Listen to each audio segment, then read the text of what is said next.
In the name of the Father, and of the Son, and of the Holy Spirit. Amen. Tonight, as the storm clouds gather around Jesus, the Lord gathers his disciples and reveals to them and to us the meaning of what is about to take place. Through his words and actions, he will interpret his death and resurrection and leave us the everlasting memorial of these events, which we celebrate each day in the Mass. The Lord enables us to see his death and resurrection as an offering, a final and complete offering of love.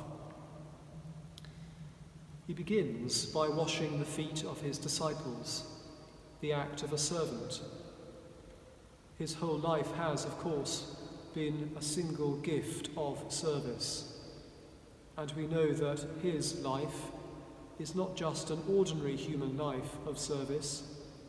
In this life, God himself has stooped down to fallen humanity. In this life, God himself has poured himself out for us. God has come not to be served, but to serve. After this, the Lord shares his very self with his disciples in an even more extraordinary and intimate way. He takes bread and wine and gives them to his disciples as his body and blood. He does not give of himself in mere words or possessions, but as body and blood. He does not say, "This is like my body," or "This is a way of thinking about my blood." He says, "This is my body. Take, eat." The Lord has made this food the means by which he shares his divine life with us. But what does all of this have to do with his forthcoming death and with the cross?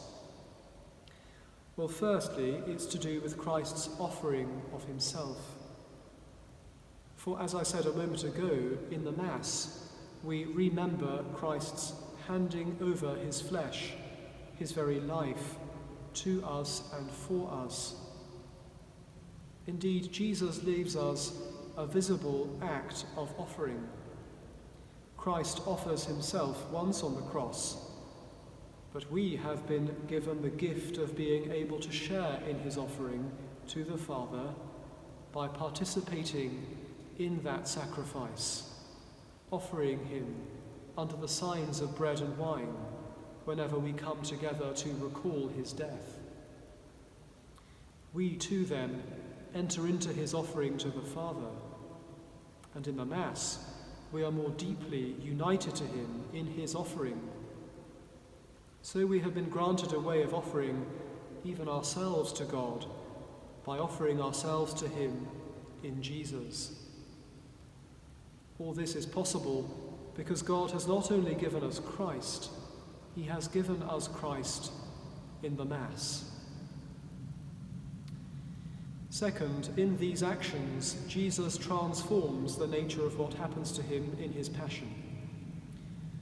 Through his own actions, with bread and wine, he robs the violent events which we await of their power.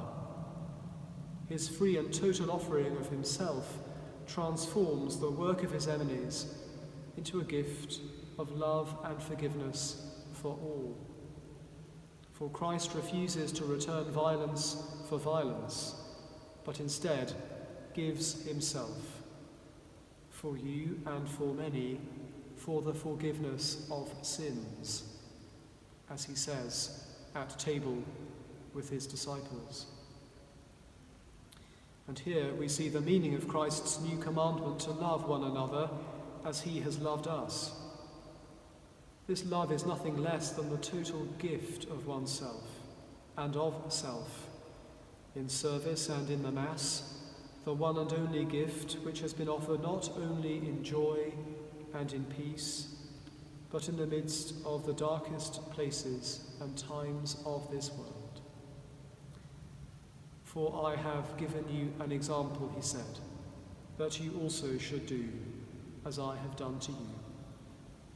In the name of the Father, and of the Son, and of the Holy Spirit. Amen.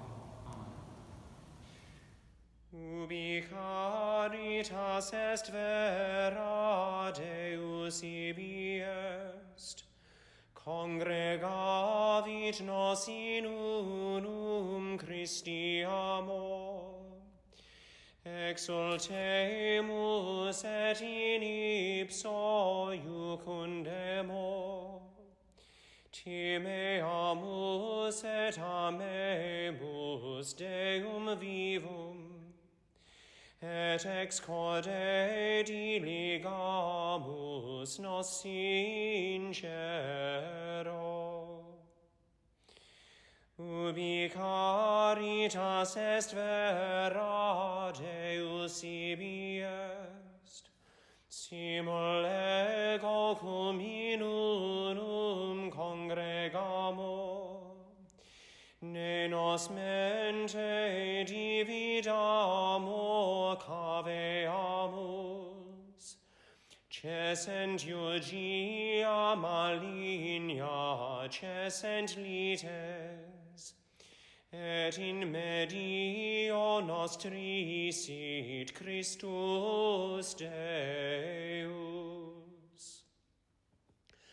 Ubi caritas est vera Deus ibi est, simul quoque cum beatis videamus, gloriantur vultum tuum Christe Deus, gaudium quod est immensum atque probum, saecula per infinita saeculorum.